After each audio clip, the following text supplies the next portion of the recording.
Hey guys, happy Saturday. I just wanted to really quick come and share another part of my story. Um, I'm just gonna jump right into it. I don't have a whole lot of time. My daughter is asleep and will probably be waking up soon, or my husband will be coming home. My dog will be barking like crazy. But when I was 19 years old, I got married.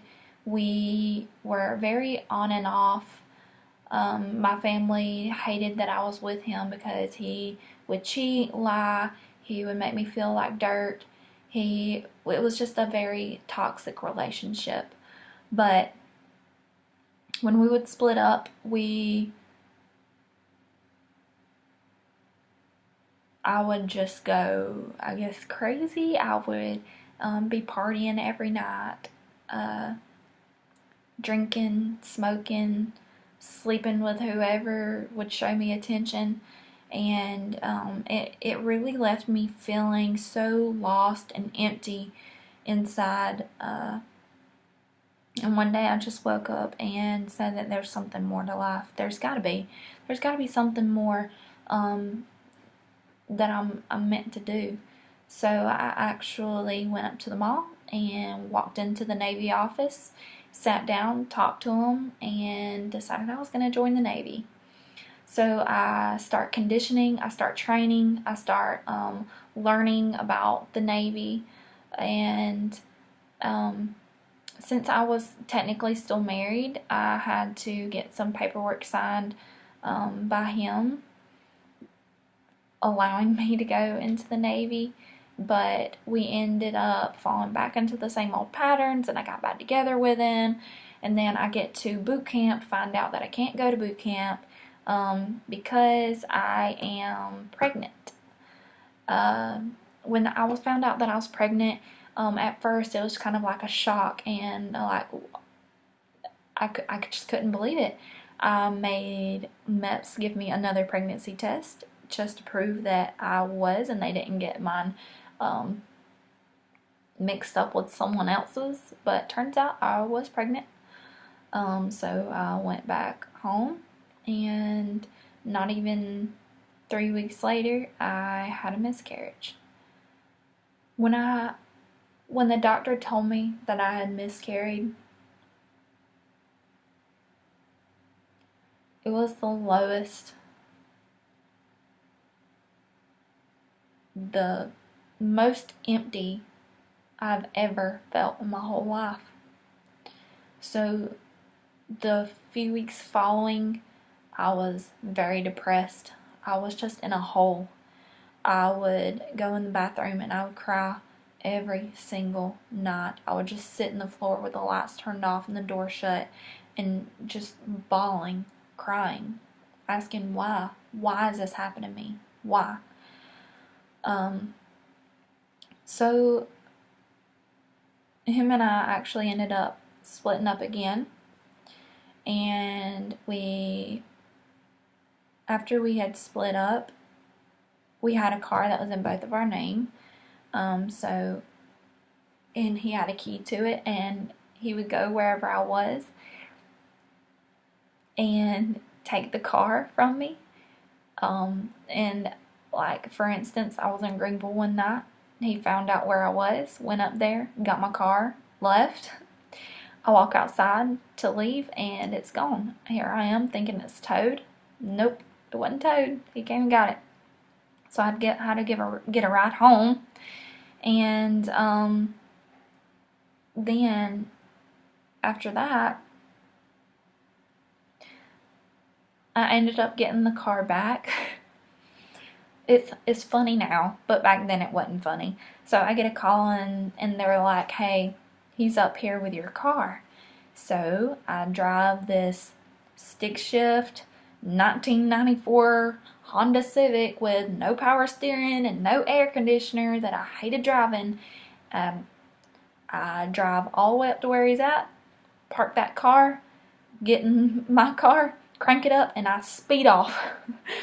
It's comical now, but back then it wasn't. I mean, I'm literally having to steal my own car back. So I get it and I go hide it somewhere, and then I get a ride back up to where he was to get and I just keep driving that stick shift stupid Honda.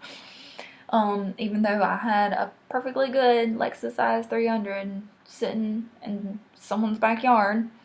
But I went through hell. It was hell. When we finally got to go to court, I actually had enough for them to grant me an order of protection. And this was before we got divorced. He was just like threatening me, and if you've ever gotten an order of protection before, you know you have to have proof that someone's threatened your life. But he would do things like, I had a baby doll that he took her head and pulled it off of the body. It just done like really crazy things. So I ended up getting that, and in that order of protection it said that I could have my car. It granted me the car. So then I could drive my car, and we ended up getting a divorce. And after all this, I said, all I want is my last name. Take the car, take everything that we've had since we've been married, take it all. I don't want anything but my last name back. I mean, that's how tired of everything I was. That's how I was just so ready to be done and out of that relationship. So I get out of that relationship, and I fall back into my old pattern of going out a lot and just getting drunk. I guess trying to numb that pain, just trying to fill that emptiness inside me. And I woke up one morning and I was like, I need to go to church. You know, maybe what I'm missing is church. So I find a church close to the house. I go by myself. And I felt worse walking out of that church than I did walking in. And the reason was because I felt judged.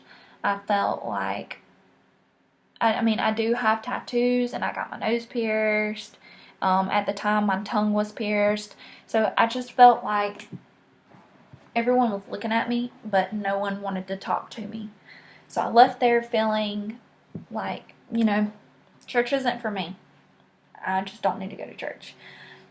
Well, I just keep doing what I'm doing, and then my stepsister at the time invited me to a new church, and I wasn't about to tell her, no, I'm not going. So I was like, well, at least I won't be by myself. So I go with her, and I ended up loving it. I felt like they were invested in me. I didn't feel like I was being judged. I felt welcomed. And so I continued going to that church for the next few months, still partying, but feeling bad about it. And then in November of 2012, my heart had been racing. Every Sunday, my heart would be racing, and I would feel like every time that preacher would preach something, he was talking to me. And I was like, that's it, I surrender. I gave my life to God. And then ever since then, I gradually started feeling like things were coming together. Finally, my life is coming together finally. And I still would go out every now and then, because once you've hung out with the same friends and you've done the same thing for so long, it's hard to get out of that pattern. It's hard, and it's scary. You don't really want to, because you're afraid of missing out on something or afraid to lose people. But I finally cut all those ties, and I stopped going. And I started volunteering with the church. I got involved in the youth. And for the first time in my whole life, I felt whole. I felt like on fire for God. I had a purpose, and I felt like I was worth more than I had been feeling. And I felt at peace. I guess for the longest time, I struggled, and I blamed myself for having a miscarriage. I I felt like I could have done something else different. I should have gotten myself out of the situation I was in. I felt like maybe it was the stress that I had went through, but I finally felt okay that I was going to be all right. And I get to, I meet someone one night, and that's where I'm going to stop here because I end up marrying this next person. And so now, through this whole process, when I was born, I was a Peterson, and then my dad wanted my last name changed to his last name, so then I was a Rollins, and then I'm not going to say I got married, so I had that last name, and so now here I am back a Rollins, and I met someone. So I will be back probably in the next few days or this weekend whenever I get a few seconds to tell you about the rest. And I hope you guys have a great Saturday. If you have any questions, please reach out to me. If you think that you're going through something that I probably haven't, that's probably not true. I haven't told everything. I just don't have enough time to tell everything that I've been through. So if you're going through something, know that you're not alone. Please reach out to me through Facebook or Instagram or Snapchat or however you want to reach out to me. Please do so. I love you guys, and I hope you have a good day, and happy Easter.